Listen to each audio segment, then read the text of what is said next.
Olá, gente, muito bom dia. Hoje, domingo 23 de abril, estamos velozmente percorrendo esse mês. Parece até que o mês começou ontem, né? Mas já estamos aqui no 23º dia do mês. Minha saudação fraterna a todos, desejo paz, perene paz a todos vocês. E hoje nós vamos tocar num texto muito precioso.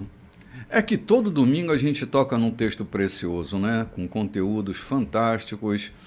E eu quero agradecer muitíssimo a tua companhia, a tua audiência, você que nos acompanha aí caminhando pela cidade, você que está na sua casa, você que está no presídio, no hospital. Esteja você onde estiver. A minha gratidão por você nos acompanhar todos os domingos a partir das 7 horas da manhã.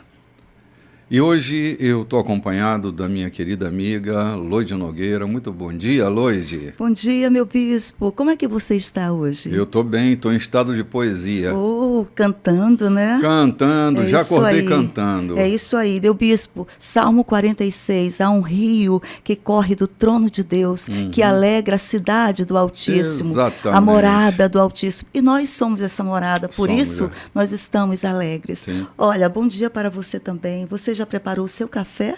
Já está aí na sua mesa? Então pegue a sua anotação, a sua Bíblia e venha conosco para o estudo no livro de Marcos.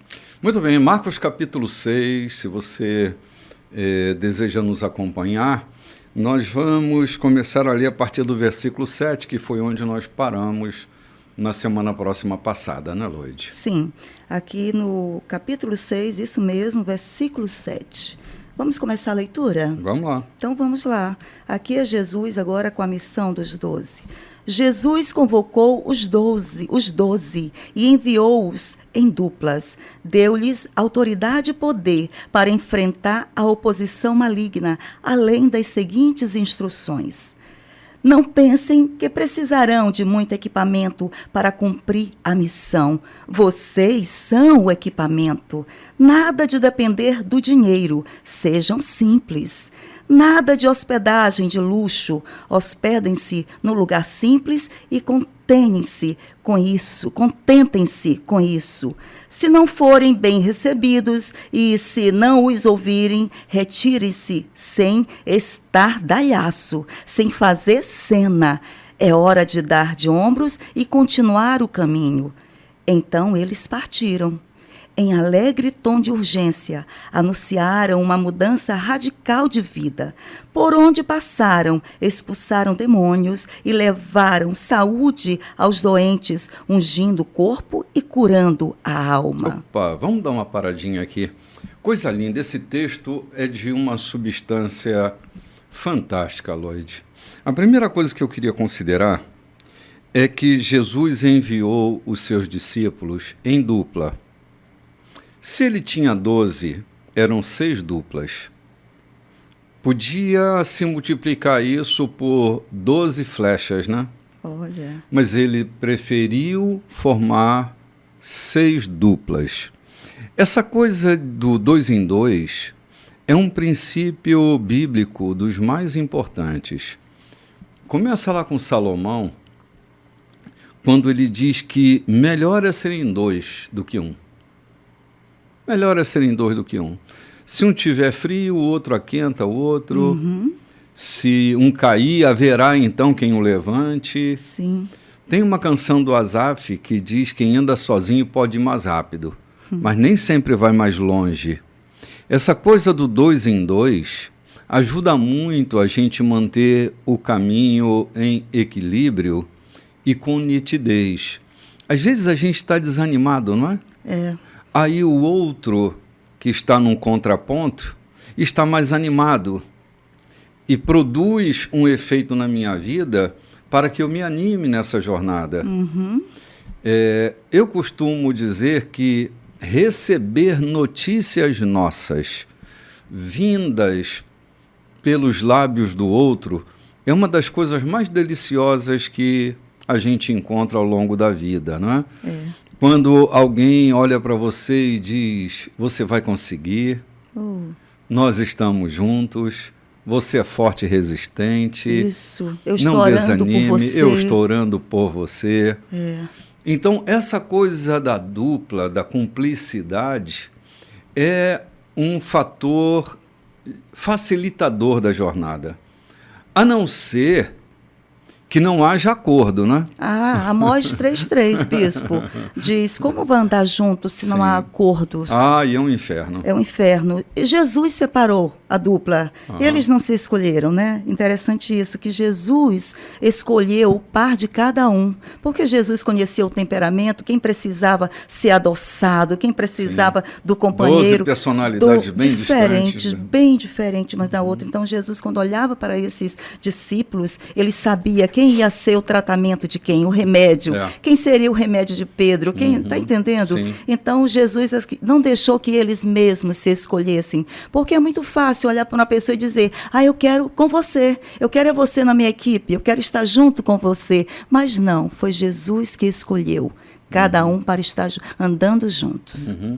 Lodi, desde garoto que eu ouço algumas desculpas dadas por alguém, quando diz assim, quando eu me aposentar, eu vou servir a Deus. Quando eu estiver bem velhinho, eu vou servir a Deus. São muitas desculpas, né? Sim. E Jesus nos ensina a não darmos desculpas, não é? Vai faltar o recurso. Porque não vai dar certo. Porque eu não tenho ferramentas. Porque eu não tenho equipamentos. Porque eu não tenho curso. Porque eu não tenho dinheiro. E exatamente, daí vai. sempre desculpas.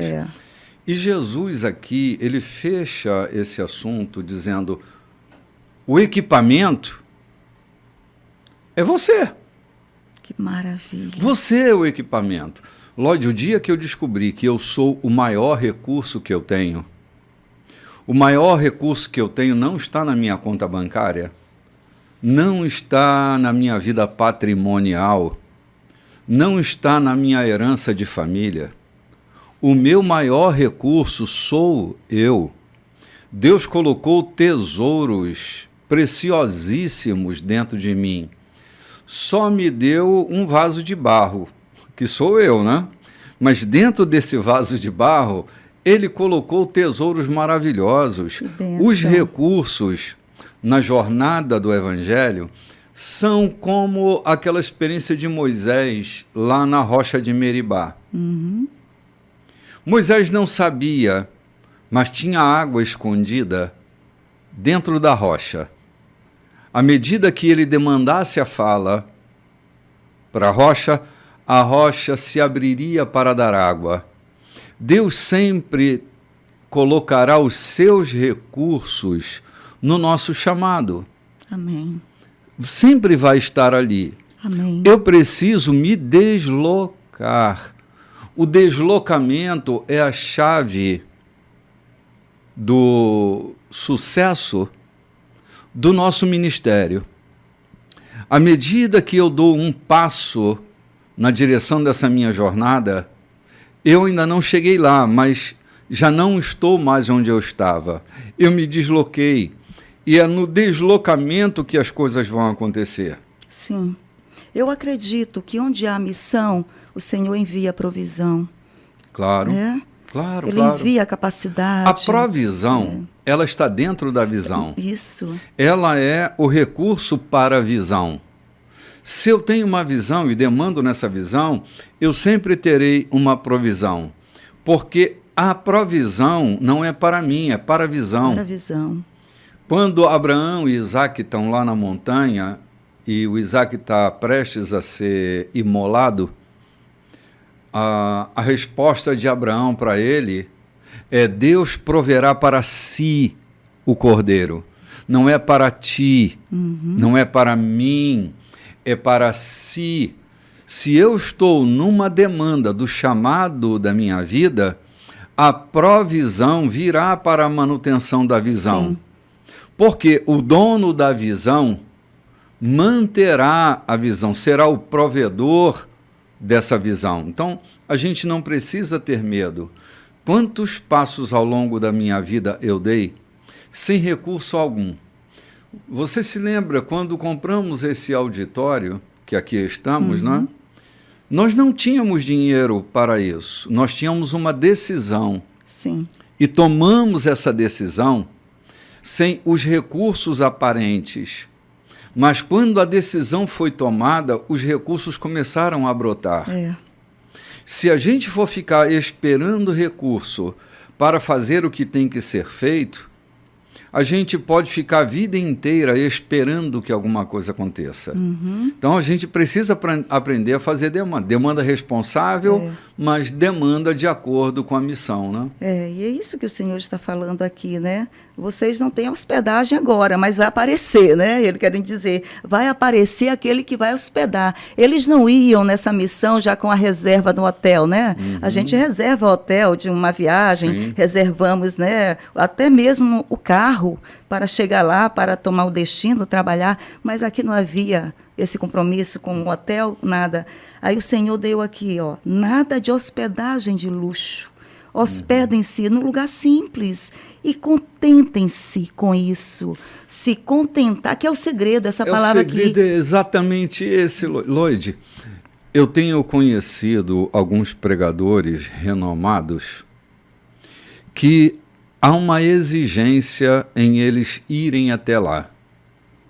A exigência, bom, há um critério, né? Há exigências, mas uma delas é o Hotel 5 Estrelas.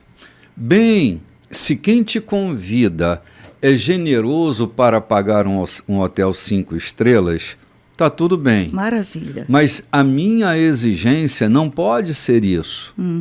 Baseado na fala de Jesus, não temos que buscar uma hospedagem de luxo. Temos que ter contentamento. Contentamento. E estar contente no lugar em que nós formos hospedados. Ele fala aqui também, bispo, ele fala, nada de depender do dinheiro. Imagina, só ir para um lugar, se me pagarem, eu vou ministrar a palavra de Deus em um lugar, numa igreja simples, uma igreja humilde dentro da sua condição financeira. Então não vou porque ninguém vai me pagar ou semear no ministério ou numa oferta. Né? Aqui o Senhor fala sobre isso. Não dependa do dinheiro, é a sua missão. Sim, exatamente. Né? É a sua missão. Você não está lá ou indo porque pelo dinheiro. Sim. Né? Mas é pela missão em si. Lloyd, eu fui tentado uma vez a inverter essa ordem. Eu sempre preguei em muitos lugares, viajei muito pregando em muitos lugares, e assim, nunca cobrei absolutamente nada por ir pregar em algum lugar. Mas tinha uma igreja que eles eram muito generosos economicamente comigo. Eles me davam ofertas muito boas, mudavam meu mês aquela oferta. E um dia eu recebi uma ligação e o convite de ir. Daí o pastor disse, o senhor compra a passagem aí, que quando chegar aqui eu lhe reembolso. Puxa, era uma igreja extremamente generosa. E aí eu comecei a calcular o valor da oferta antes de recebê-la. Como eu vou com esse dinheiro, eu vou fazer isso, vou fazer aquilo, comecei a criar, né? Aí comprei a passagem e tal, fui, e o pastor se esqueceu de me pagar a passagem e de me dar a oferta. E eu voltei para casa. Como solucionou isso? Não, eu fiquei feliz da vida, porque eu fui livre de um sistema que podia acabar comigo. Eu podia estar naquele momento migrando para a contabilidade do que eu ia receber, fazendo conta disso, como se o ensinar e o pregar fosse fonte de lucro. Olha. Quando eu comecei a pensar que eu estava mudando minha trajetória, eu experimentei essa frustração. Não, paguei a conta. Paguei a hospedagem, paguei a despesa da viagem e voltei sem dinheiro nenhum. E libertou-se. E me libertei, exatamente. Porque isso aqui devia ser melhor entendido por mim naquela época, entende? Isso mesmo. É o que precisamos, né, fazer sempre, Aham. nos libertar dessa coisa de depender, não, eu vou se tiver uma semeadura, né, as Sim. pessoas chamam de semear no ministério, se tiver uma oferta, né, porque pregar o evangelho é isso, você vai. Sim. Aqui o Senhor não falou, calculem antes, né? Dê o seu Pix antes para que esteja na sua conta. Não tem esse negócio. É a segurança. É a segurança, não. Aqui o Senhor não incluiu o Pix, não incluiu Isso não nome de exime banco. a responsabilidade, Lloyd, da igreja que convida.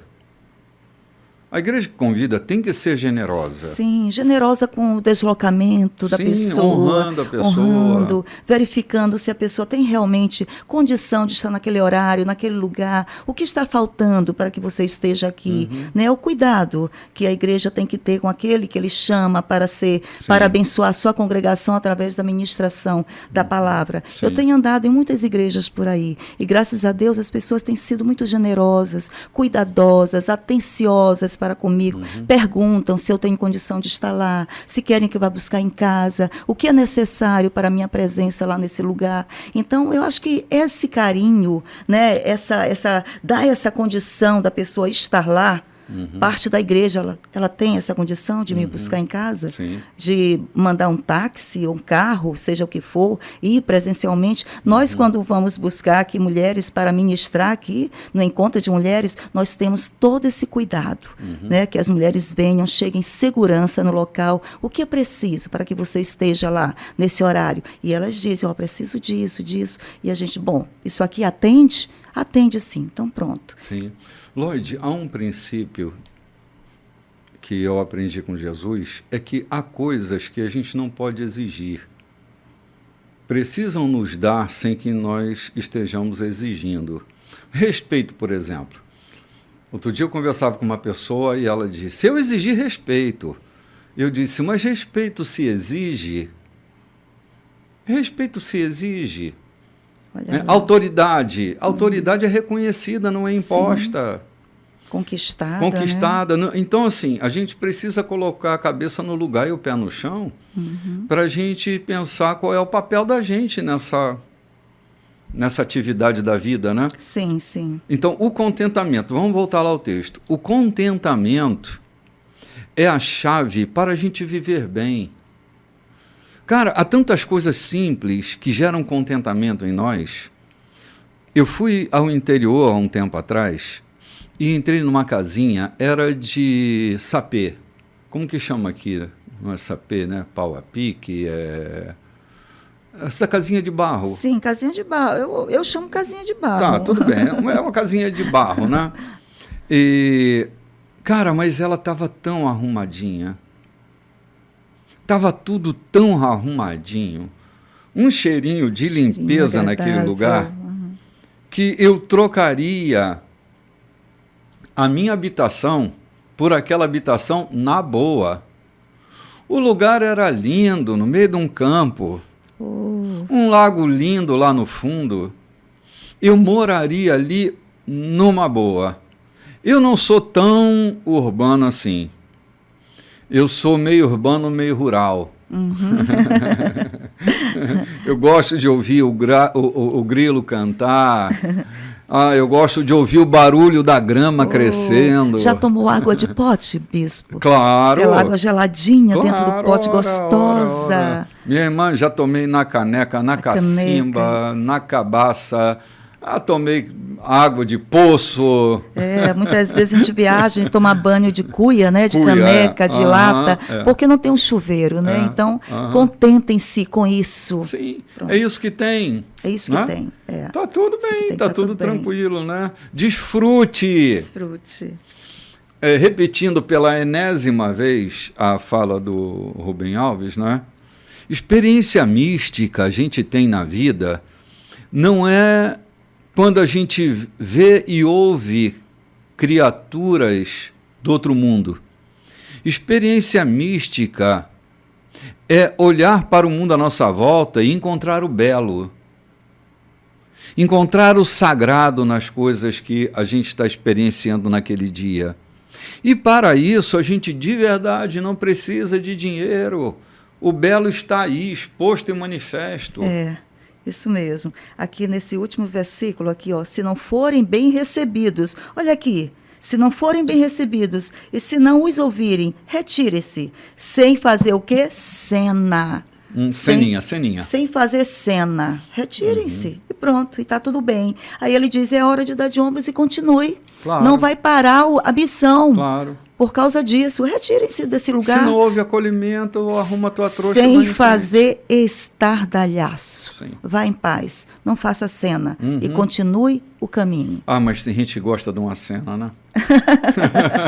Uma ceninha, né? Uma ceninha para valorizar a profissão, faz uma ceninha, né? Não? Eu dormi no chão, não tinha travesseiro e tal, e tinha um formigueiro ali do lado. É para dar ibope, para dar ibope. Declarações para dar ibope, né? Com emoção. Com emoção. Aí, quando eu olho aqui para o último versículo, ele diz assim: expulsaram demônios, levaram saúde aos doentes, ungindo o corpo e curando a alma. Tremendo. Sabe a missão da igreja? Não é só curar corpo, não é só expulsar demônio. No domingo próximo passado eu estava lembrando, a fala de Jesus, na sua maioria, viu? Está ligada aos males da alma, não aos conflitos do espírito. Jesus, sua palavra está sempre voltada para a cura da alma, para a restauração da alma, para trazer alívio. Quando eu vejo que os discípulos estavam com essa missão, curando a alma das pessoas, eu posso entender que eles eram um ouvido aberto para ouvir a dor provocada pelas feridas internas. Uau. Homens dispostos a ouvirem os outros. Homens dispostos a acolher a aflição do outro. Então, a igreja precisa se imbuir nessa missão. Durante anos, eu vi a igreja se movendo na questão do espírito. E eu ficava, assim, um pouco preocupado, porque havia uma parte da vida da gente que estava sendo esquecida. A gente tinha bons espetáculos culticos, mas quando se saía entre um culto e outro, estava a aflição que ninguém tratava, ninguém cuidava, ninguém reparava. A parte espiritual estava sendo elevada, mas entre aspas, né? Entre aspas. Porque as emoções, ela trava também, ela vai travando as coisas espirituais. Né? Mas são as emoções que nos travam. Eu dizia também domingo que há pessoas que garantidamente vão morar no céu. Elas entregaram a vida delas a Jesus, se reconciliaram com Deus e elas ganharam um passaporte para o céu. Mas elas vão viver um inferno aqui na terra. João 10:11, Jesus diz: eu vim para que vocês tenham vida e a tenham em abundância. Esse versículo não cabe na vida delas. Ela tem esperança dessa abundância na vida eterna, porque vive em escassez no tempo em que vivem, sem nenhuma necessidade, porque seus conflitos estão travando, suas almas estão feridas, não estão curados internamente. O seu espírito foi resgatado. Sabe quando o salmista diz: a lei do Senhor é perfeita e restaura a alma? Esse processo de restauração, essa reconciliação que eu faço comigo mesmo, ela é longa na estrada da minha vida. Eu vou sendo gerundicamente curado. Eu vou me curando. Curando. Que bênção. Passo a passo. É o que Paulo diz sobre criaturas em construção, né? Aquele que começou sua boa obra há de concluí-la. Sabe, nós somos criaturas inconcluídas, criaturas em construção. Temos que ter paciência com a gente. Como a gente tem que ter paciência com os outros, a gente também precisa ter paciência com a gente. Porque estamos em obra. Estamos em obras. Sabe quando você vai ali no metrô, e tem uma tarja dizendo: estamos em obras para seu melhor conforto. Isso aí. Eu acho que a gente devia andar com uma tabuleta dessa no peito, não é não? Pelo menos uma camiseta já ajudaria. Já ajudaria. Ajudaria. Tenha paciência comigo, está em obras para seu melhor conforto. Né? Olha, nós vamos ali tomar um cafezinho e voltamos já já. Olá, gente, estamos de volta. Esse é o segundo bloco da nossa programação. Esse é o programa Café com Bispo. E nós estamos aqui essa manhã de domingo, dia 23 de abril, tomando café, conversando um pouco em torno dessa palavra maravilhosa do texto bíblico de Marcos, capítulo 6. E já estamos aqui, Lloyd, no versículo 11 desse capítulo, quando uma um inesperado fato acontece. João Batista está na marca de Herodes e ele vai tomar uma das decisões mais complicadas que a vida podia oferecer naquele momento. E, sem delongas, vamos lá ao texto do versículo 14, para a gente refletir um pouco sobre os acontecimentos. Os discípulos de Jesus estão indo de dois em dois, curando os enfermos da alma e do corpo, expulsando os demônios que afligem a vida das pessoas. E enquanto isso, né, concomitantemente, há um plano armado para acabar com a denúncia que João Batista trazia sobre o governo romano ali naquela região, né? Isso mesmo. Vamos lá. Versículo 14. Versículo 14. Herodes tinha conhecimento de tudo isso porque o nome de Jesus estava na boca de todo mundo. O rei dizia: esse deve ser João, o Batista, que voltou dos mortos, por isso é capaz de fazer milagres. Outros discordavam: não, é Elias. Outros ainda opinavam: é um profeta, exatamente como os profetas dos tempos antigos. Herodes, porém, insistia: tenho certeza de que é João. Eu o decapitei e agora ele está de volta, vivo. Esse Herodes foi aquele que mandara que João fosse preso e acorrentado por causa de Herodias, mulher de seu irmão Filipe, pois João havia irritado Herodes por denunciar o adultério do rei. Fervendo de raiva, ela queria matá-lo, mas não ousou fazê-lo porque Herodes respeitava João. Convencido de que ele era um homem santo, o rei dispensava-lhe um tratamento especial. Sempre que o ouvia, sentia-se culpado. Mesmo assim, apreciava a palavra de João. Entretanto, chegou um dia especial, o aniversário de Herodes. Ele convidou toda a elite da Galileia, toda a nobreza. A filha de Herodias entrou no salão do banquete e dançou para os convidados. Ela encantou Herodes e todos os convidados. O rei disse à moça: peça-me qualquer coisa, darei o que você quiser. Entusiasmado, acrescentou: juro que divido o meu reino com você, se me pedir. Ela foi consultar a sua mãe. O que devo pedir? Peça a cabeça de João, o Batista, foi a resposta. Empolgada, ela correu até o rei e pediu: quero a cabeça de João, o Batista, numa bandeja, e quero agora. O pedido deixou o rei abalado, mas, para não perder o prestígio diante dos convidados, concedeu o que ela desejava. Ordenou que o carrasco fosse à prisão e trouxesse a cabeça de João. Ele cortou a cabeça de João e trouxe-a numa bandeja. Entregou-a à moça, que a levou para sua mãe. Quando os discípulos de João souberam do fato, foram buscar o corpo e lhe deram um sepultamento digno. Ponto, caramba. Terrível, né? Terrível. A narrativa de Marcos começa com esta espécie de confusão mental de Herodes em achar que Jesus era João.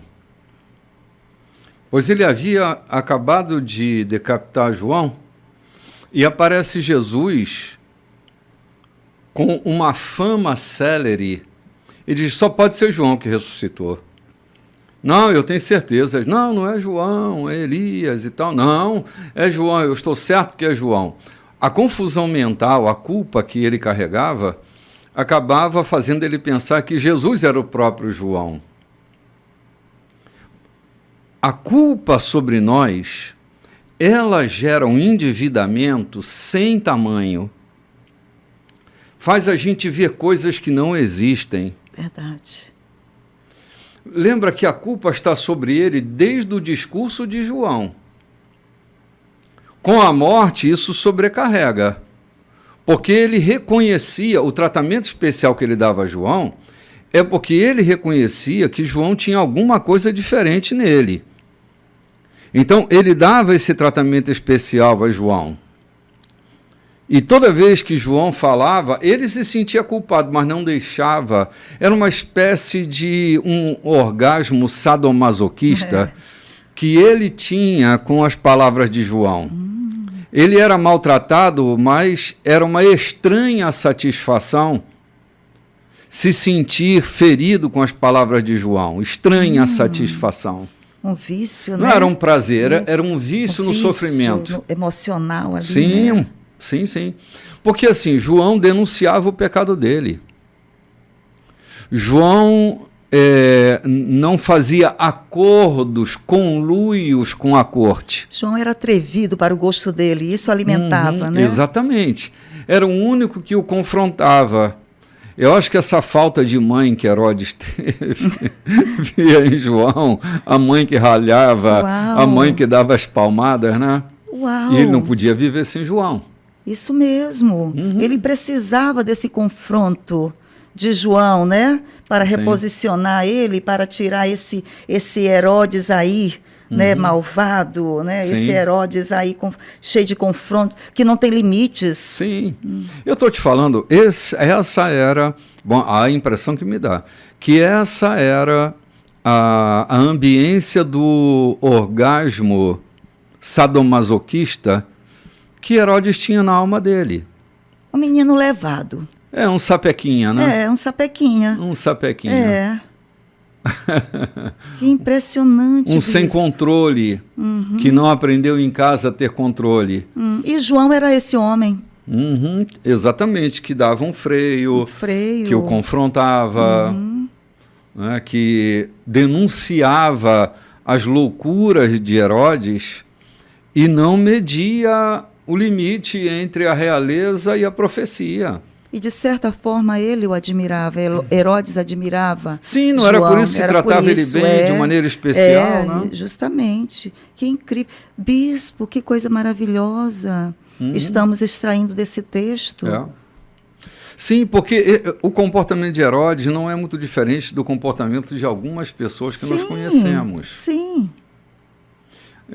Que precisam de um pai. Que precisa de limites, um limite que precisa não de teve. limite, exatamente. A angústia da castração não foi bem feita. Não teve um pai para arrancá-lo da mãe. E agora João Batista aparece na história da vida dele colocando limites, né? Uau! E Herodes está ali, apaixonado por João Batista. E depois que João morre, ele vê João em todos que confrontam, né? E Jesus aqui trazendo... Sim, Jesus agora é o próximo João, né? Ele é João. Né? Ele poderia ver João em qualquer um que confrontasse, né? Sim, porque Jesus veio com autoridade. Jesus não era um irritadiço. Era um homem de autoridade. E não confundamos. Ter autoridade não é ter irritabilidade. Às vezes a gente vê alguém gritando, dando soco na mesa, reivindicando. Assim, normalmente quem reivindica a autoridade é porque já perdeu há muito tempo. Porque a autoridade não é imposta, ela é conquistada. A gente falou isso um bocadinho atrás. E gritar, né? e dar soco na mesa não vai fazer com que eu reconheça a autoridade de uma pessoa. Não vai. Lloyd, há pessoas que confundem as coisas. Eu conheço uma pessoa que adora colocar medo nas outras para se sentirem acima da lei daquelas que ela põe medo. Ela não tem autoridade, ela impõe medo. Isso não é bom, principalmente quando a gente está tratando da nossa vida espiritual e da nossa relação de liderança no povo de Deus, não é? Todo pastor que quer colocar medo nas pessoas, ela quer distância e medo, é porque ela não tem autoridade. Ou não se sente com autoridade. Uau. Aí ela vai colocar medo. Nas crianças, nos adultos, vai colocar medo em todo mundo. Oh, meu Deus. Para poderem se sentir seguros. Uma igreja cheia de medo, né? Porque um líder, né, se posiciona assim para ter autoridade. Meu Deus, como é que uma igreja dessa pode caminhar? Como é que um grupo, uma família pode caminhar na força do medo? Lloyd, movida pelo medo. Dos líderes carismáticos que nós conhecemos, eles têm problemas sérios. Por isso eles são tão sedutores. Eles têm problemas sérios com a autoridade. Grande parte deles é narcisista. Então não suportam serem contestados, não suportam o contraditório, a discordância, não suportam a falta de uniformidade, não conseguem conviver com a multiforme. Tem que ser uniforme. Para quê? Para ele não perder o controle. Porque ele não quer ter o controle da sua vida, ele quer ter o controle da vida dos outros. Por isso cria condições uniformes. Isso é forte, bispo, o que o senhor falou agora. Sim, é forte, mas é real. Porque se tiver uniforme, está no controle dele. Não são as verdades do rebanho que eu crio para manter o sujeito do rebanho dentro do rebanho. Não é necessário ser uma verdade divina, uma verdade minha, que eu coloco como verdade do rebanho para que o rebanho ande dentro daquela verdade. Se o rebanho anda na verdade, mas não dentro daquela verdade, ele é uma ovelha negra. É rebelde. É rebelde, porque não está naquela condição uniforme. Dá aquela sensação de ordem e progresso. Está todo mundo tão arrumadinho. Gente, eu nunca vi tanta gente mais bagunçada quanto no território da igreja. É muita gente bagunçada. Mas está todo mundo com aquela mesma carinha, o mesmo vocabulário, o mesmo evangeliquez, sabe? Com aquela aparência de comportado. Do lado de fora, a ordem e o progresso. Do lado de dentro, o caos instalado. Mas eu não suporto ver o caos instalado. Eita. Uma vez eu estava atendendo um rapaz que ele tinha um determinado conflito. Era conflito para ele. E aí ele foi conversar com o pastor dele disse: vai curar teus conflitos para lá, quando tu tiver curado, tu volta. Ou seja, eu não quero ter trabalho com conflito de ninguém. Eu não quero ouvir. Eu quero a gente certinha aqui. A igreja virou lugar de gente certinha. Tem um padrão, né? Um padrãozinho, modelo na mente, que não seja... Agora tem a ortodoxia. O modelo mental é de Cristo, né? Trazer o modelo da mente de Cristo para a igreja, e não o meu modelo mental. Sim. Né? O meu modelo de fazer igreja. Porque o que existe aí, modelos de fazer igreja. Claro. Né? Vamos fazer modelo de fazer a igreja crescer, modelo de fazer... prosperar. Como, né? Prosperar financeiramente. Existem modelos, métodos, né? De fazer igreja. Como fazer essa igreja prosperar em um ano? Daqui a um ano, eu tenho já fotografia como será essa igreja. Não dentro do modelo de Cristo, mas dentro do meu modelo, né? Chamamos aqueles especialistas em crescimento de igreja, porque existem os especialistas no crescimento da igreja. Daqui a um ano, eu quero a igreja assim, assim. O que podemos fazer? Aí colocamos tudo isso. Se vende curso para isso, né? Para isso. Aí vamos fazer tudo isso, mentorias, consultorias, para essa igreja prosperar daqui a um ano. E esquecemos da mentalidade do reino, da mentalidade de Deus. Como é essa igreja daqui a um ano na mentalidade do reino de Deus? Como vamos trabalhar essa igreja? E vamos esquecendo. E Herodes foi esse homem aqui que ele perguntou para essa mulher: olha, me peça qualquer coisa. Esse líder dizendo: me peça qualquer coisa que eu vou te dar, eu darei a você qualquer coisa que você quiser. Ele estava entusiasmado aqui, né? E ele acrescentou: juro que divido o meu reino com você. Tem pessoas que podem até dividir: eu divido o meu banco, a minha cadeira, a minha liderança com você, se você me prometer que daqui a um ano eu estarei, né, desse jeito. Sim. Existem essas coisas hoje. Eu me lembro dessa declaração de Herodias, né? Foi Herodias?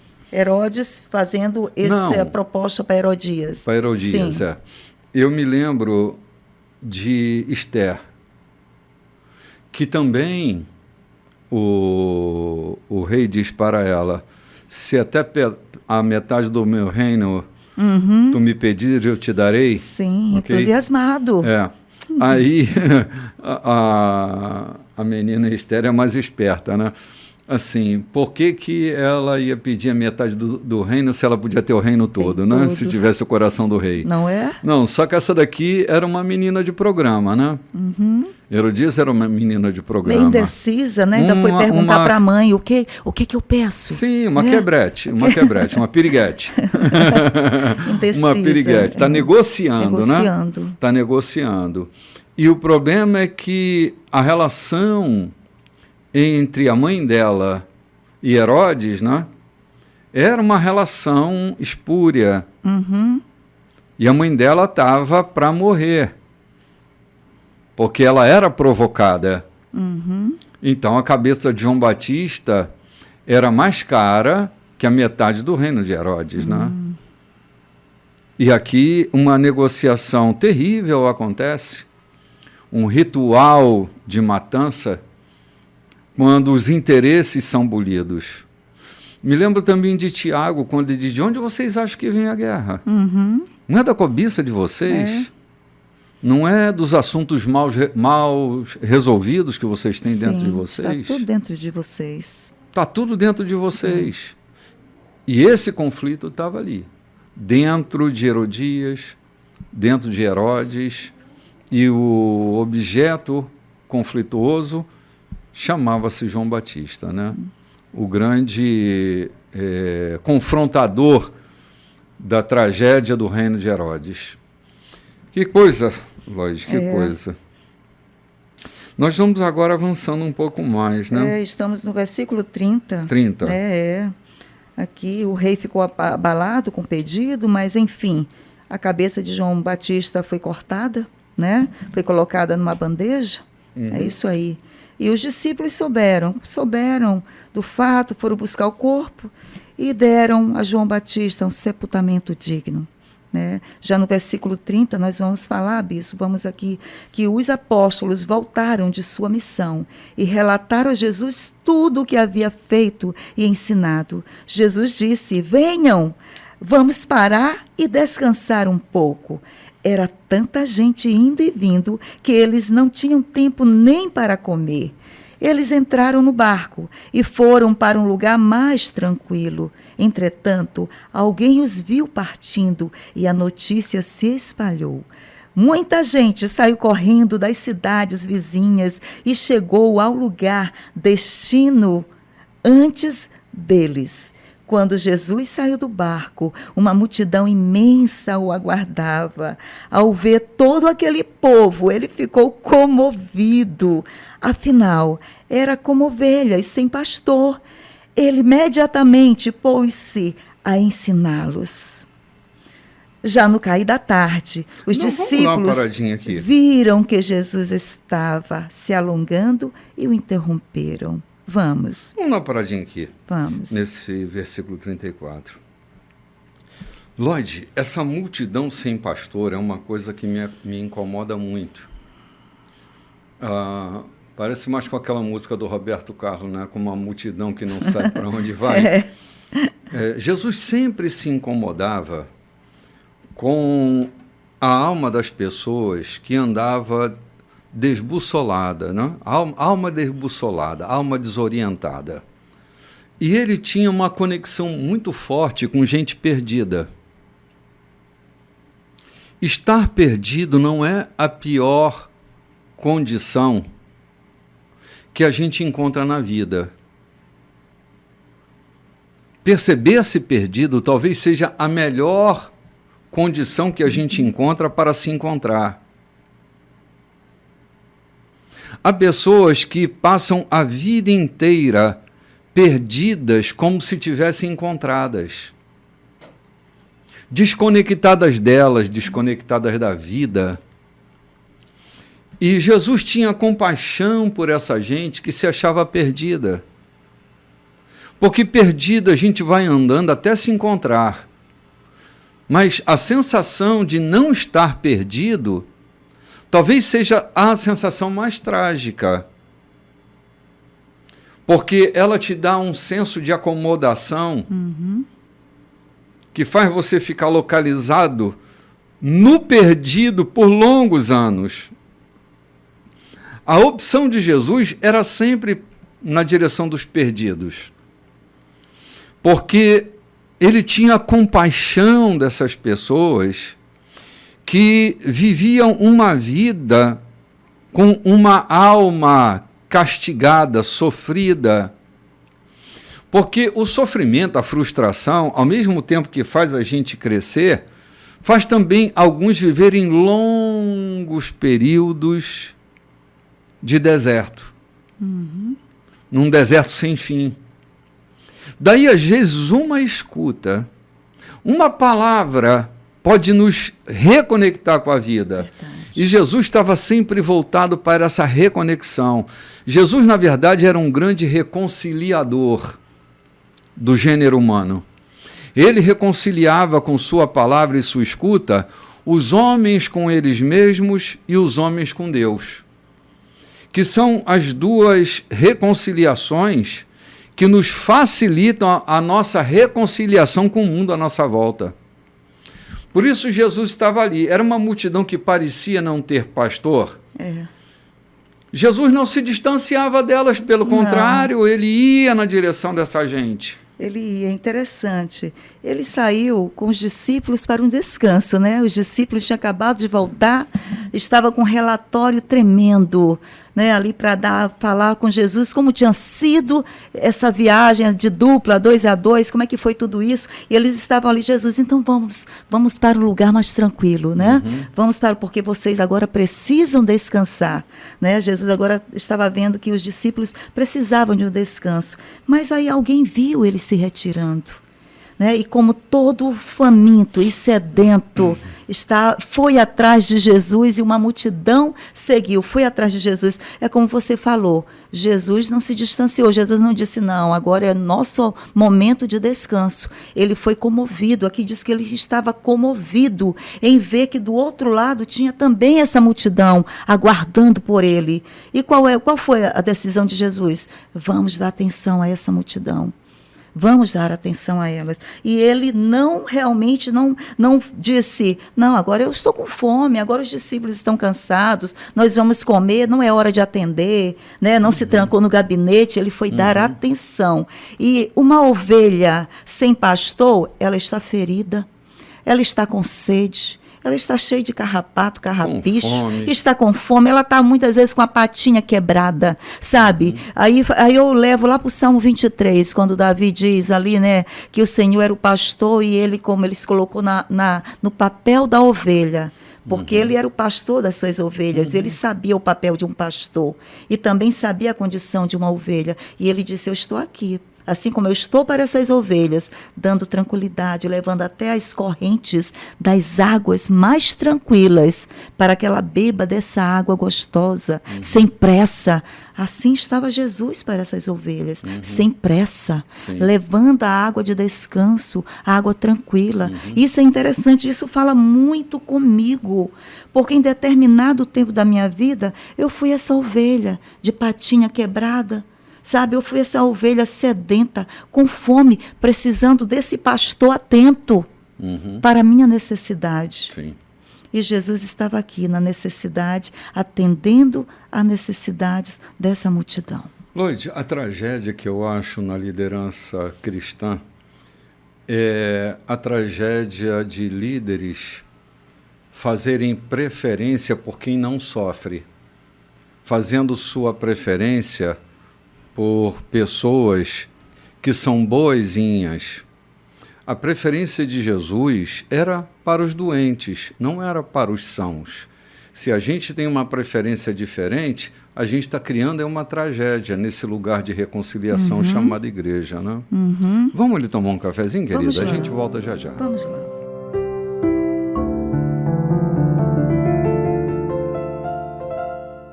Olá, gente. Muito bom dia. Bom estar com você essa manhã no programa Café com Bispo. Eu sou Renato Chaves, o bispo da Igreja da Colheita, e com muita alegria eu estou com minha querida amiga Lloyd Nogueira. Nós estamos tratando do capítulo 6 do livro de Marcos, quando uma multidão perdida, Jesus se compadece delas e vai estar com elas, e já caindo a tarde, e aqui que nós paramos, né, no versículo 35 do capítulo 6, já caindo a tarde. Engraçado é que Jesus está se deslocando, mudando o cenário, o púlpito dele vai de lugar para lugar, né? Ele não tem ele não tem que pagar aluguel numa congregação, né? Não. Ele está sempre, nem IPTU ele pagava. Vamos lá para o versículo 35. Vamos lá. Já no cair da tarde, os discípulos viram que Jesus estava se alongando e o interromperam. Estamos no meio do nada e está ficando tarde. Despede o povo para que eles saiam e consigam o que comer nas redondezas. Jesus respondeu: vocês vão dar comida a eles. Eles perguntaram: sério? Mesmo que gastemos uma fortuna? Mas ele não estava brincando. Quantos pães vocês têm? Verifiquem. Não demorou para saberem. 5 pães e 2 peixes, informaram. Jesus mandou que todos se assentassem em grupos de 50 ou de 100 na grama verde. Ele tomou os 5 pães e os 2 peixes, olhou para o céu, orou, abençoou o pão, partiu e entregou tudo aos discípulos, que por sua vez o repartiram com o povo. Ele fez o mesmo com o peixe. Todos comeram e ficaram satisfeitos. Os discípulos recolheram 12 cestos de sobras. E os que participaram da refeição foram cerca de 5.000. Que tremendo, bispo. Olha só, Lloyd, a gente não imagina que aquilo que a gente tem pode repercutir de maneira tão significativa. Eu sempre penso que a entrega das nossas ofertas tem menos a ver com monetário e muito mais a ver com redentivo. Na verdade, aquela oferta dos 5 pães e os 2 peixes foi uma oferta de redenção. Quantas pessoas se alimentaram? Porque quando a oferta é redentiva, 5 pães e 2 peixes alimenta uma multidão. Quando a oferta é só uma questão monetária, ela só paga um lanche. Então, está no espírito da nossa oferta a repercussão que se espera. 5 pães e 2 peixes alimenta só uma pessoa. É o lanche dela. Agora, nas mãos de Deus, é como o azeite da botija. entregou a Deus, a gente não pode mensurar os efeitos de uma entrega. A gente não consegue dimensionar os efeitos de uma entrega feita. Era o que estava acontecendo naquele momento. Uma oferta simples de 5 pães e 2 peixes que vai alimentar uma multidão. Isso vai acontecer 2 vezes. Sim. Registrado, né? Sim, Pelo menos registrado 2 vezes. 2 vezes. Então, para mim, é muito impactante toda vez que eu leio essa história. Tanto nas 2 vezes é muito interessante, né? E a gente sempre... Aqui, o posicionamento inicial desses discípulos, eles achavam que eles não tinham esse recurso com eles, mas o recurso estava ali, né? Estava junto deles. E Jesus disse, vocês que vão dar comida a eles. Eles não vão embora aqui desse jeito, não. Existe o recurso aqui, então vamos dar, vamos liberar essa comida. Muitas vezes a gente olha para a gente e acha que a gente não tem o recurso, mas está dentro de nós esse recurso. E Jesus disse, está com vocês. Aí eles, sério? Está conosco esse recurso? E Jesus, vamos procurar. E Jesus fez perguntas. Jesus perguntou, quanto tem aí? Né? Quanto tem? Trouxe eles para conscientização. Quanto, Renato? Quanto existe dentro de você, de Cristo? Quanto existe, sabe? E o Senhor vai perguntando. Sim. E a resposta está toda dentro de Renato. Não está do lado de fora. Não, por isso que Jesus chama para eles se envolverem com o processo da resposta, não?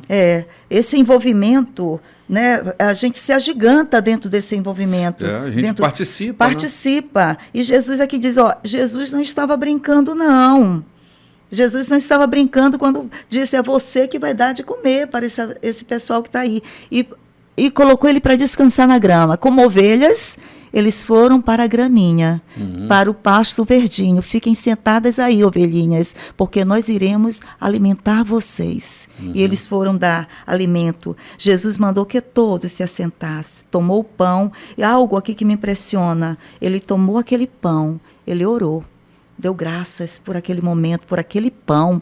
Deu graças. Né? Esse sentimento de gratidão que tem que estar dentro do nosso cotidiano, do nosso dia a dia, bispo. Dentro da minha casa, da tua casa, dentro da minha profissão, dentro com a habilidade que eu já consegui na minha profissão, dentro com os clientes que eu já tenho. Graças a Deus, Senhor, por esses clientes. Graças a Deus, Senhor, por esse momento, pelo meu escritório. Eu não tenho ar-condicionado hoje, eu tenho ventilador, mas graças a Deus, por esse ventilador que eu já conquistei, o recurso está comigo. E a gratidão atrai mais recursos. Atrai, né? A gratidão libera. Né? Existe sempre um cenário favorável quando a gente lembra de agradecer. Existe no próximo capítulo sempre um cenário mais, né, de mais gratidão, mais favorável ainda para a gente. Sim, sim. É verdade. É nesse cenário de confiança, de participação, às vezes a gente quer ver um milagre acontecer, mas como espectadores, né? E Jesus chama seus discípulos. Me lembro que outra vez ele disse assim, dai-lhes vós mesmos o que comer. Né? Ou seja, vai lá, cara. Pega o pão, vai cortar o pão, participa dele. Ativa, né? Ativa esse recurso que está adormecido. Aquele dai-lhes vós mesmos o que comer fez minha cabeça trabalhar no sentido de que se eu quero ver um milagre acontecer, eu preciso me atrever. Eu preciso participar desse processo, não como um mero espectador, mas como participante do processo. Eu tenho que me lançar. Eu tenho que estar envolvido. E Jesus faz questão de envolver seus discípulos. Jesus podia muito bem fazer um pirim-plim-plim, mas ele, não, vamos comigo, vamos fazer juntos aqui. Né? Vai conferir o que tem. Vai verificar, vai conferir, vai atrás, ver com quem está com quem que está também, quem também tem esse recurso. Exatamente. Né? Vamos conectar. Vamos conectar. Né? Quem pode também ser envolvido, né, junto a esse processo, a esse milagre, né, a essa construção. Sim. Quem também tem recurso para somar. Olha, uma das coisas mais preciosas na relação do milagre são as conexões. Uma vez Jesus vai numa casa para ressuscitar uma criança e ele desconecta um monte de gente que está lá. Manda todo mundo sair. Vai, vaza. Só fica ele, os pais que eram interessados e mais um discípulo. Isso é maravilhoso, Jesus mandando vazar. Vai vazar. Não, vocês não estão chorando aí, são carpideiros, falsos. Vamos embora. Porque as nossas conexões, elas fortalecem-nos, tanto emocionalmente quanto espiritualmente. Então, estar do lado de pessoas que vibram na mesma frequência que nós é uma das chaves do bem viver. Há pessoas que não vivem bem porque elas vivem grudadas em pessoas com frequências muito diferentes das delas. E aí não dá para conciliar as frequências. Então a gente precisa fazer seleção, distinção. Né? Boas vibrações, né? Claro! Uma pessoa mal-humorada andando do meu lado todo dia vai arrancar de mim a minha alegria. Good vibes. Good vibes, é. Gente que tem um bom caminho, gente que tem uma boa estrada, que tem leveza na sua alma. Então procure se conectar ou estar conectado a pessoas que estão avançando, que estão indo. Eu vou buscar sabedoria. Então eu vou buscar sabedoria nos imbecis? Eu vou buscar sabedoria nos tolos? Não, eu tenho que estar envolvido com gente que está envolvido com sabedoria, né? É, vai somando, né? Vamos somando e logo ainda sobra. Claro. Né? Aqui Jesus fala que em tudo isso houve sobras, né? Sobras, ele fala que sobrou. E depois ele fala que tudo aquilo alimentou, participou da refeição. Muitos participaram e sobraram, e diz assim, que fora cerca de 5.000. Meu Deus, que milagre. Que milagre aconteceu nesse dia. Essas pessoas foram embora para suas casas com coisas maravilhosas para contar. É importante a gente sair do lugar do milagre para irmos para nossas casas tendo que contar. Tem história para contar, né? Tendo histórias para contar, porque as nossas casas precisam saber dos milagres de Jesus. As boas notícias das têm que boas ser divulgadas, notícias, né? Elas foram para suas casas e com certeza quando chegou esses pais, essas mães chegaram nas suas casas, chegaram contando do que elas viram e ouviram naquela tardinha, sentada na graminha verde, com Jesus. Acho que é o Salmo de Moisés, se não me engano, que ele diz assim: o que ouvimos e aprendemos, o que nos contaram nossos pais, isso não encobriremos aos nossos filhos, contaremos às vindouras gerações. Os louvores do Senhor, aí as maravilhas que ele fez, seu poder. Então, essa coisa de comunicar a boa experiência, de ter o que contar, de viver a história, porque tem gente que está existindo, mas não está vivendo a história. Está só ali, plantado como uma planta naquele lugar. Não participa, não opera junto. Então não tem história para contar, não? Glória a Deus. E nós vamos andando aqui, né? Vamos andando, agora andando sobre o mar. Né? Acabaram de comer. Barriga cheia, né? Agora vamos... Terminada a refeição, aqui Marcos, ele dá acabamento às coisas, né?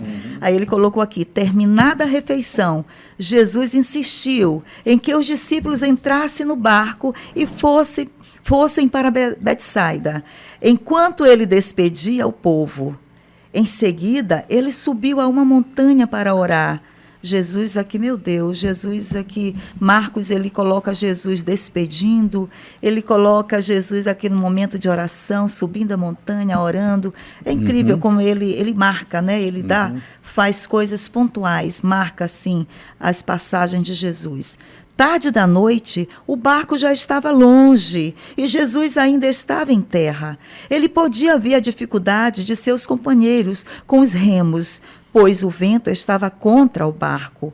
Por volta das 4 horas da madrugada, Jesus foi na direção deles, andando sobre o mar. E quando se aproximou e eles o viram, pensaram que fosse um fantasma e gritaram apavorados. Jesus tratou de tranquilizá-los. Calma, sou eu! Não tenham medo!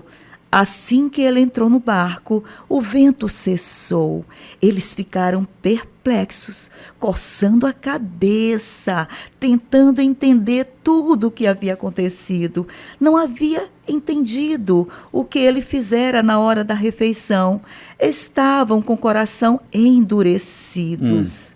Concluíram a travessia, ancoraram o barco em Genezaré e lá o deixaram. Assim que pisaram em terra, a notícia rapidamente se espalhou. O povo correu até onde eles estavam, trazendo doentes em macas. Para onde quer que ele fosse, aldeia, cidade ou rota de comércio, os doentes eram levados até um local público.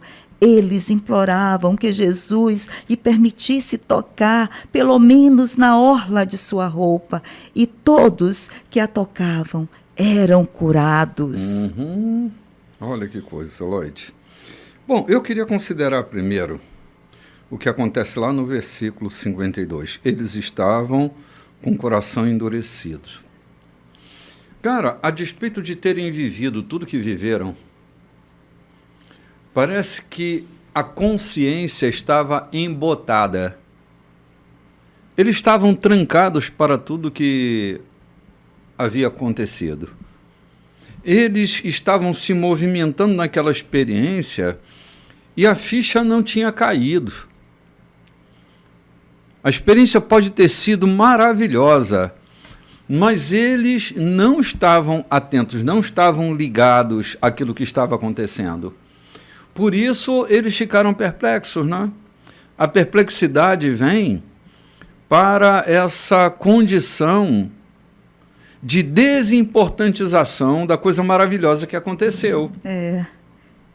Quando nós não estamos com o coração aberto, a gente vê fantasmas, né? Vê fantasmas. A gente vê fantasma. Onde não tem fantasma, a gente vai começando a dar nomes às coisas. Com o coração endurecido, a gente dá nomes às coisas. Nomes que realmente não é aquele nome. E aqui ele deu a Jesus o nome de fantasmas. Pode haver dificuldade de seus companheiros com os remos. Jesus aqui ele viu uma dificuldade de longe. De longe ele viu. Ele mandou que seguissem, vão na frente.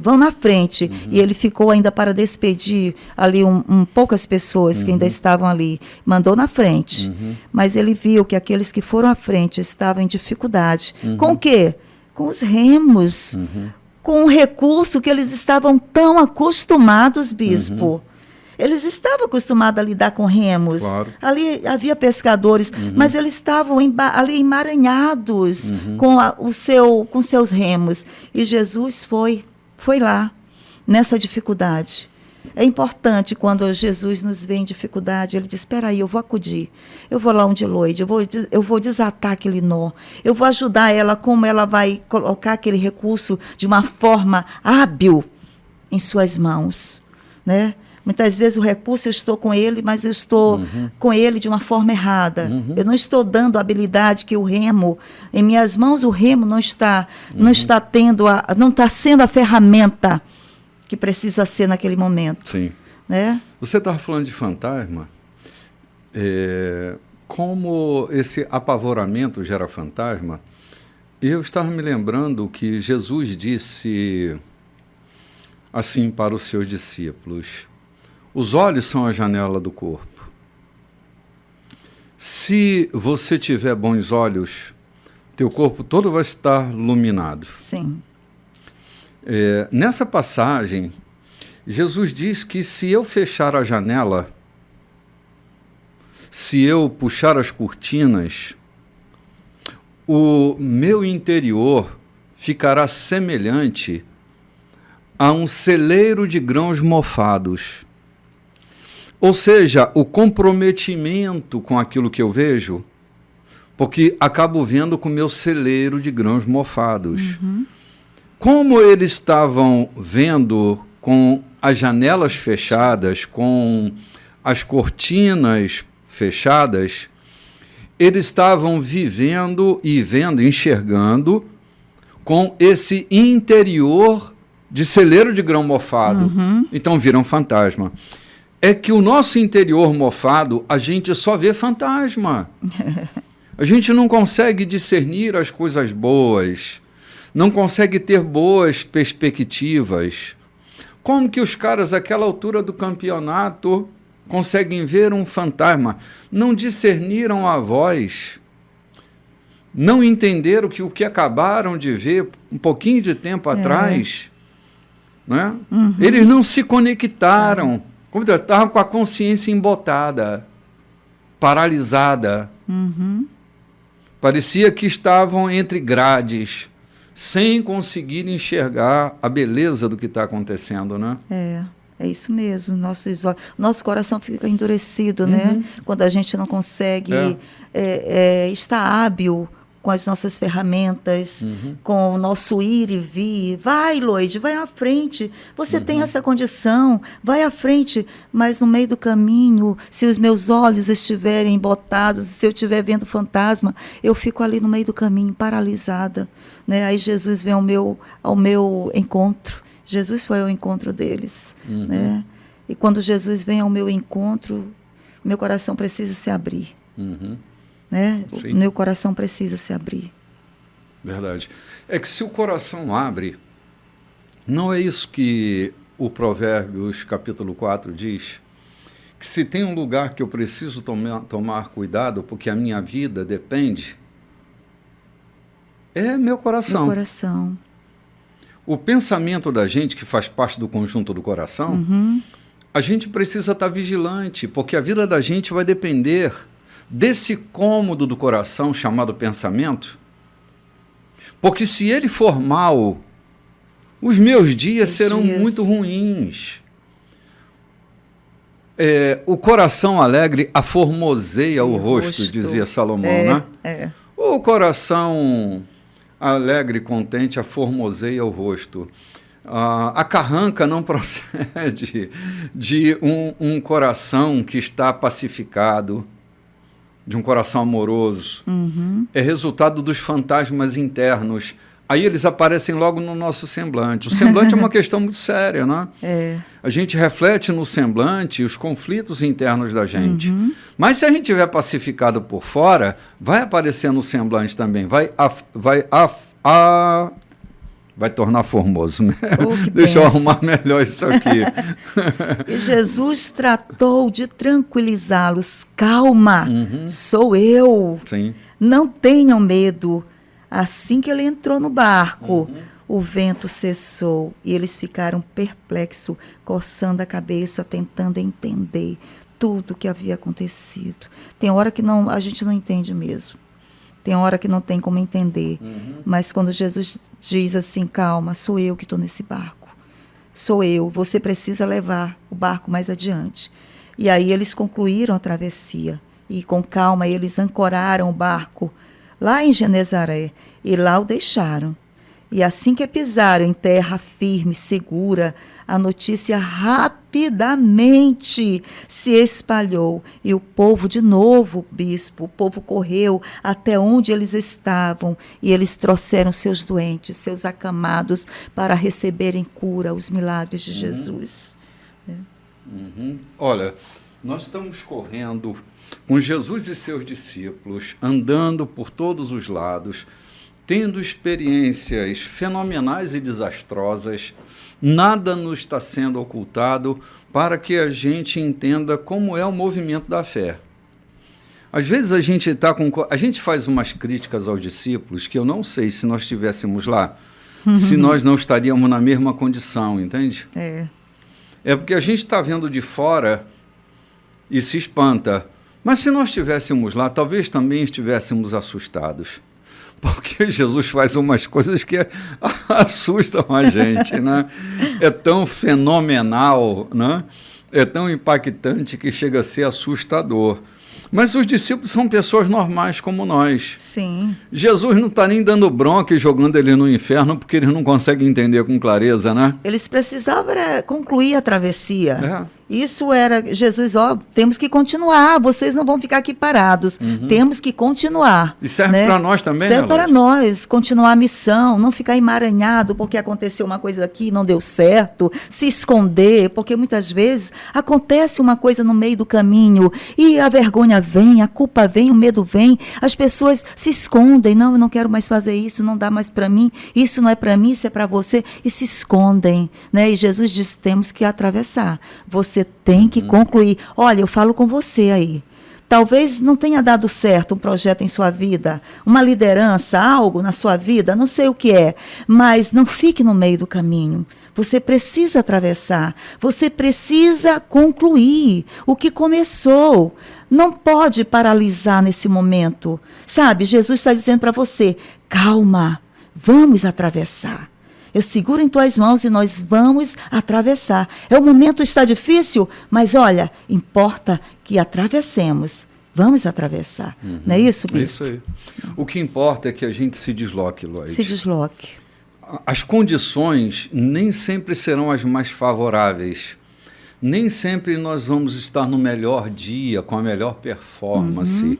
Mas a gente tem que avançar. Temos que avançar. A fé é um caminho e a gente precisa se tornar caminhante de verdade. Não andarilho, né? Mas caminhante. Caminhante. E Jesus é o caminho, né? Uau, Jesus andai é o nele, caminho. andai nele, né? Andai nele. Vamos andar em Jesus, gente. Vamos ali tomar um cafezinho, a gente volta para o nosso último bloco. Muito bem, gente, estamos no quarto e último bloco da nossa programação. E nós já estamos entrando pelo capítulo 7 do Evangelho segundo Marcos, caminhando, e agora vai aparecer aqui no cenário uma figura pitoresca. O grupo dos fariseus, eles sempre estão por perto, né?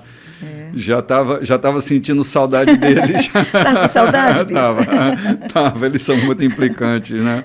Mas eles vão aparecer aqui no cenário do capítulo 7, logo de tacada, né, Lloyd? Tá aqui a presença deles agora, né? Vamos lá, para a leitura? Vamos lá.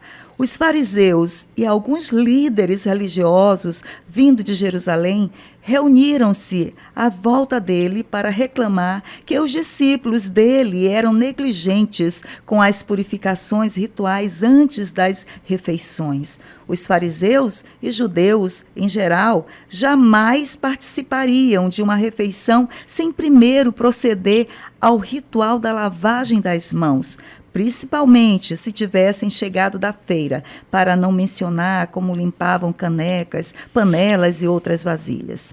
Os fariseus e os líderes religiosos perguntaram por que seus discípulos desrespeitam as leis, fazendo as refeições sem lavar as mãos. Jesus reagiu. Isaías estava certo a respeito de enganadores como vocês. Ele acertou em cheio. Esse povo faz um grande show, dizendo as coisas certas, mas o coração deles não está nem aí para o que dizem. Fazem de conta que me adoram, mas é tudo encenação. Eles me usam apenas como desculpa para ensinar o que se adapta ao seu gosto, alterando o mandamento de Deus e sempre adotando modismos. Ele continuou. Não, vamos parar aqui. Ele continuou, mas nós não vamos continuar, não. Certo. Vamos dar uma paradinha aqui. Vamos dar uma parada aqui. Lloyd, me preocupa muito o que Jesus está dizendo aqui nesse finalzinho do versículo 6 ao versículo 8, quando ele diz assim, mas é tudo encenação. Olha, nós estamos vivendo na sociedade do espetáculo. E a sociedade do espetáculo é uma sociedade extremamente perigosa, porque ela é dada a encenações, a comportamentos de palco. Elas mostram, no mundo da representação, tudo aquilo que elas não são de verdade. os fariseus, e Jesus vai usar isso aqui para abrir diálogo com eles estavam preocupados em lavar as mãos para comerem. E não é que isso estava errado, mas o coração deles era um coração pervertido, subvertido pela ordem da maldade. E eles representavam serem bons sujeitos, mas lá no fundo, tudo o que eles faziam era participar de uma encenação, adotando modismos. Essa coisa do modismo, Lorde, muito me preocupa, porque eu penso assim, a igreja é o ambiente que a gente vive boa parte do tempo, né? Ou vive em todo o tempo. Corrigindo, a gente vive o tempo todo. E eu vejo que a igreja é muito dada aos modismos. Eu tenho uns amigos lá em Salvador que eles vivem um evangelho muito puro, muito limpo, muito solto. E uma vez nós estávamos num congresso juntos e alguém perguntou a um desses irmãos que lá pastoreiam, qual é a novidade? Qual é a novidade agora? O cara estava atrás de novidade. Ele disse, a novidade é que nós continuamos perseverando na oração, na doutrina dos apóstolos, no partir do pão. Essa é a novidade. Nós continuamos perseverando. O que o cara queria? Novidade. Novidades. O espírito novidadeiro, quando toma conta da igreja, a gente fica feito biruta de aeroporto. Onde o vento sopra, ela se curva. Começa a ser uma igreja ativista, né? Sim, cara, sem consistência, Lloyd. Distraída com os ventos que sopram. Sem consistência, sem pé no chão, sem solidez. E as pessoas continuam doentes, entendeu? Sempre procurando, né, uma novidade para colocar ali naquela semana, sim, naquele mês. Dente de ouro numa semana, aí aquilo cansa e cai para trás e quebra a cabeça. E agora a novidade é sempre. Aí se viaja para trazer novidade, se viaja para trazer... Enquanto que o evangelho está ali, posto diante de nós... É só viver. A novidade da igreja é viver em novidade de vida e não em espírito novidadeiro. Eu vou repetir. A igreja vive em novidade de vida e não em espírito novidadeiro. O espírito novidadeiro é frágil, infantil. Ele não traz consistência, ele traz distração. Ele traz essas encenações para a vida. E a vida não é uma encenação. A gente está vivendo a própria vida e ela precisa se tornar um espetáculo por si só. E não a criação de um enredo. Eu tenho que viver o enredo da minha própria vida. E aqui não permite encenação. É vida real, é vida concreta, é pé no chão. E espiritualidade é isso, é pé no chão. Pé no chão. A espiritualidade está no chão da vida. Não está nas relações espetaculosas, mas na relação espetacular que eu tenho com a própria vida. Não é? Amém. Dia a dia, né? Dia a dia. Dia a dia, esse relacionamento íntimo, dia a dia com Deus, que muitas vezes o grande preletor não está ali, não está envolvido nesse relacionamento, porque o que acontece, muitas igrejas, nós temos nos preocupado em ter uma agenda farta de novidades, né? Que alcance pessoas que vêm de fora para fazer com que os dízimos e ofertas também, né, aumentem naquele período, tem tudo isso, né? Tem. Todo esse envolvimento. Como fazer? Não, vamos trazer fulano de tal, porque ele sabe como recolher uma boa oferta. Ele tem uma unção para recolher uma boa oferta, né? Vamos trazer fulano de tal. Como se isso existisse. Como se isso... a oferta é uma questão muito... É uma coisa de Deus mesmo para o coração. Claro. É uma individualidade do coração. É isso, Sim. né? Mas temos nos preocupado com essas agendas. A igreja com muitas agendas, com essa preocupação de colocar o que está na moda. Quem é preletor da moda, qual é a palavra da moda, e a gente vai nas igrejas, a gente vê que todas estão falando a mesma questão. O avivamento começou lá nos Estados Unidos, em determinada faculdade, ainda não chegou até aqui, mas agora a gente vai fazer um culto, aí todas as igrejas vão fazer aquele culto para ver se o avivamento vem de acordo com como aconteceu lá. É a palavra do momento, é o culto do momento, é esse culto do avivamento, porque tem que chegar aqui também. Não é por aí.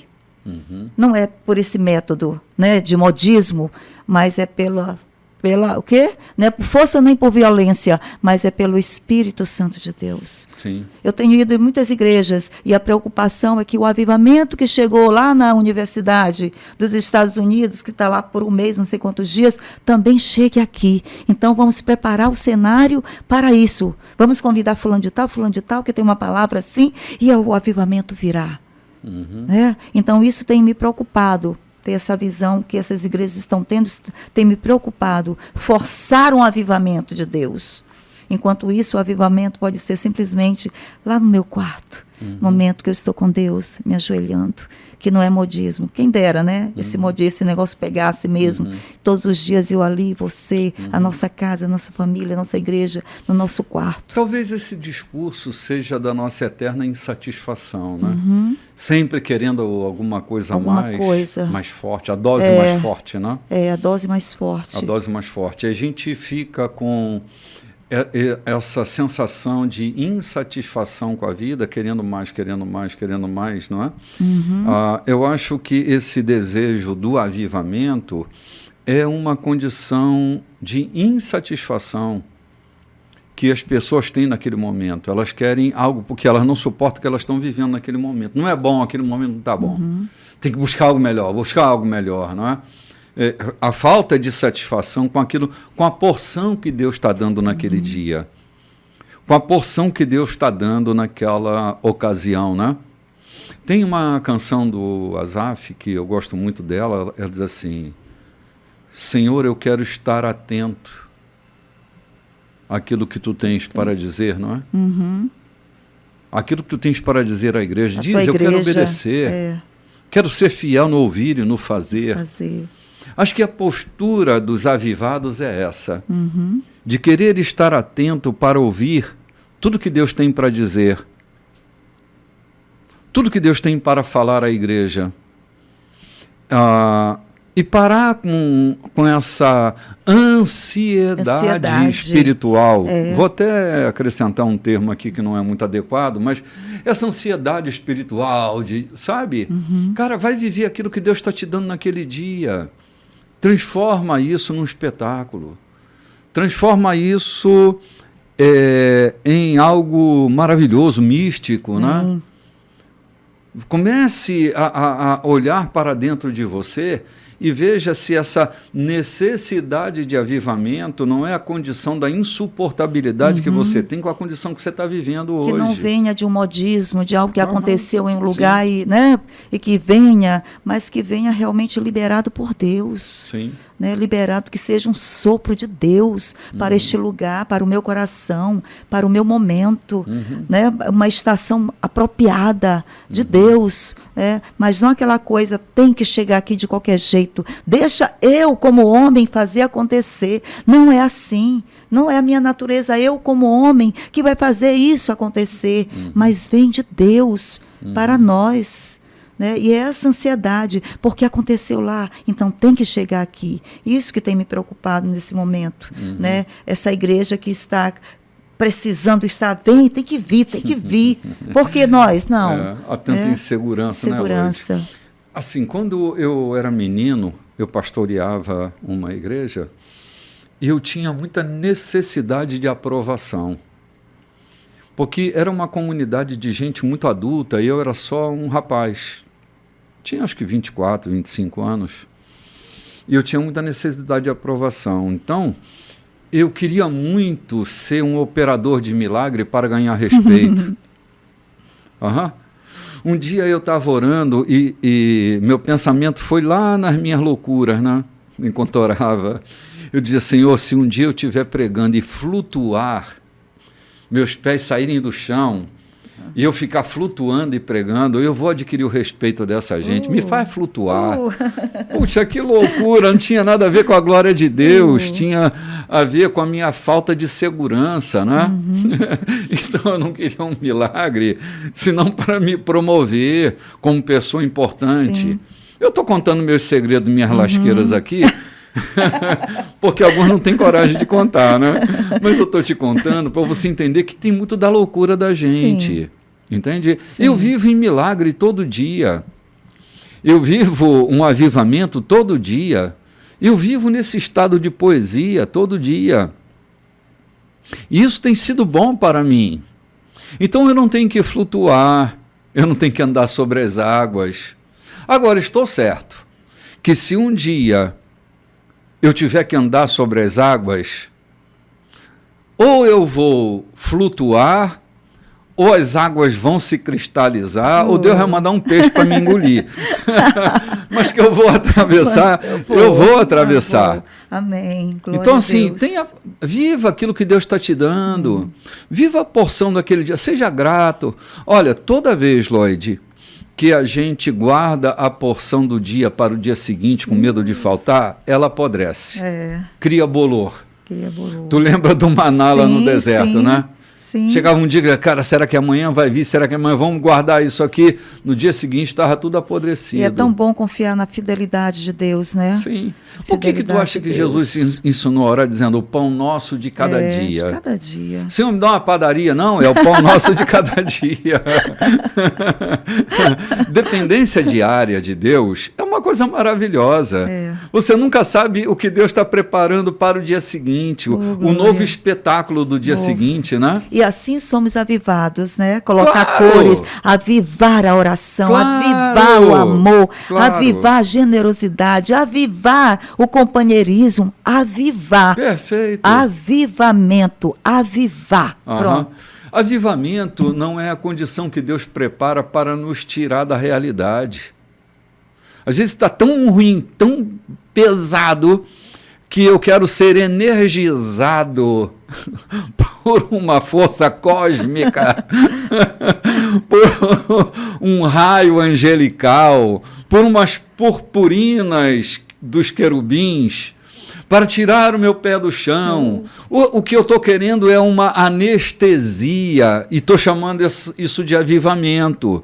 Avivamento não é uma anestesia. Avivamento é força para enfrentar aquele dia.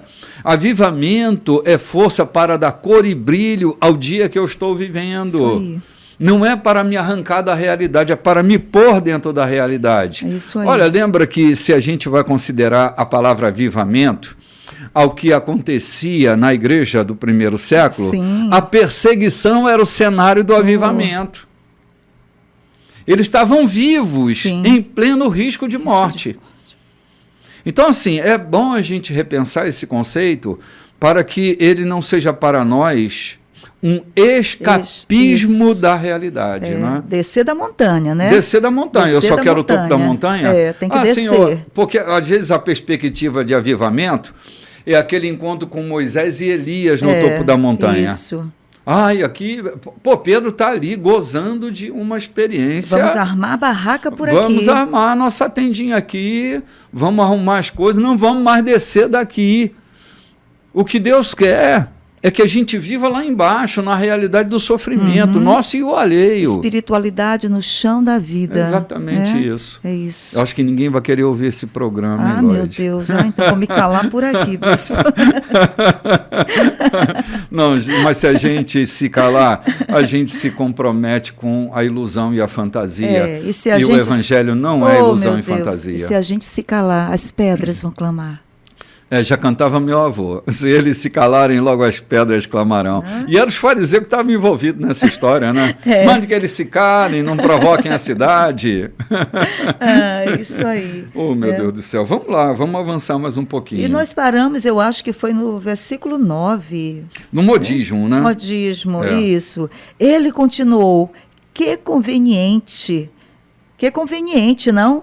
Vocês se livram do mandamento de Deus para seguir os modismos olha aí. religiosos sem serem incomodados.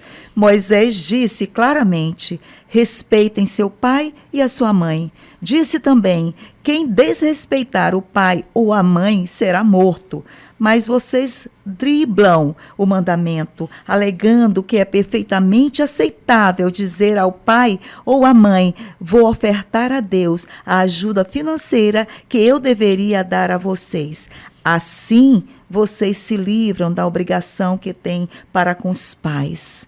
Vocês anulam a palavra de Deus e a trocam por suas próprias regras. Vocês são especialistas nesse tipo de coisa. Vamos parar aqui, Lloyd. Eita.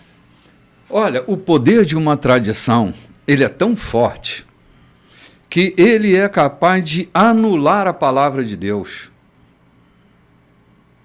Olha o impacto de uma tradição, de um modismo, de um espírito novidadeiro. Os caras estavam coando mosquito e engolindo camelos. É isso aí. Estão preocupados com os discípulos que não lavam as mãos quando vão comer. No entanto, eles são infratores de mandamentos muito mais severos. Mas por causa do modismo, eles colocam uma cortina de fumaça impeditiva para se ver a realidade. Não, gente, a igreja não pode viver atrás de cortina de fumaça. A igreja não pode criar tradições para anularem. Gente, quantas pessoas estão desejosas em mergulhar num profundo avivamento, mas não estão prontas para deixarem suas mentiras, suas profanações, suas loucuras. O que eles querem, de verdade, Lloyd, desculpe aqui, o que eles querem é orgasmo cultico. Eles querem a sua alma tendo um orgasmo no meio de um culto. É isso que eles estão buscando e estão chamando isso de avivamento. Que a nossa mente seja desanuviada. Jesus está chamando os caras para a realidade. Vocês estão aí, realidade, no meio dessa loucura de vocês aí, quando mosquito, engolindo camelo. Vocês têm um mandamento que vocês fazem infração o tempo inteiro e faz de conta que aquele mandamento não existe. Vocês estão aí bebendo uma água suja. Zurrapas e mixórdias tomaram conta do discurso de vocês. Vinho azedo e leite estragado é o alimento de vocês. Vocês não estão percebendo isso. Uau. Então, o avivamento não é distração. Se a igreja não acordar para isso, a gente vai ficar viajando atrás de avivamento, buscando uma fogueirinha para se aquecer aqui, ali e acolá. Se uma igreja lá no raio que o parta está vivendo uma experiência, essa experiência daquela igreja, deixa eles viverem a experiência deles. Essa é a estação deles, essa é o momento. A estação deles, exatamente. É o momento deles, né? E vai chegar o meu momento. Jesus, uma hora o barco vai atravessar e vai chegar até mim. Sim. O barco vai ancorar. Sim. E Jesus vai saltar aqui e fazer os milagres e maravilhas. Assim como ele fazia na Galileia, em vários lugares, vai chegar um momento que ele vai saltar em Gadara. E vai expulsar os demônios, e o milagre vai acontecer também ali, na região mais improvável. Sim. O avivamento vai acontecer na região mais improvável, bispo. Sim. Lloyd, essa busca de copiar coisas que estão acontecendo, eu me lembro que há 40 anos atrás, 30, 40 anos atrás, a Argentina passava por um período muito especial no que diz respeito à espiritualidade. As igrejas estavam vivendo momentos muito interessantes na restauração do tabernáculo de Davi. E eu me lembro que alguns amigos meus que iam para a Argentina para experimentar aquilo que estava acontecendo lá, quando voltavam ao Brasil, que o momento do louvor da sua igreja estava acontecendo, eles começavam a jogar sapato para o alto, espalhar perfume dentro do ambiente do culto, porque eles viam isso acontecer lá na Argentina. Era um ambiente, era um momento singelo da singularidade daquela igreja. Sim. E eles queriam reproduzir aqui o que eles experimentavam lá. Então, assim, eles estavam copiando o modelo, reproduzindo um modelo, forçando um modelo.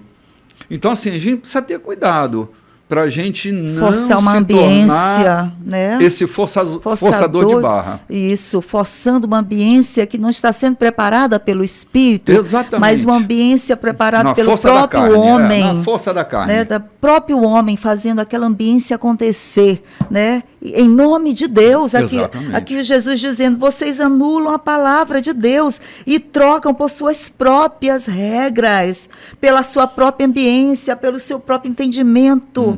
Aqui ele fala isso, vocês são especialistas nesse tipo de coisa. Olha aí.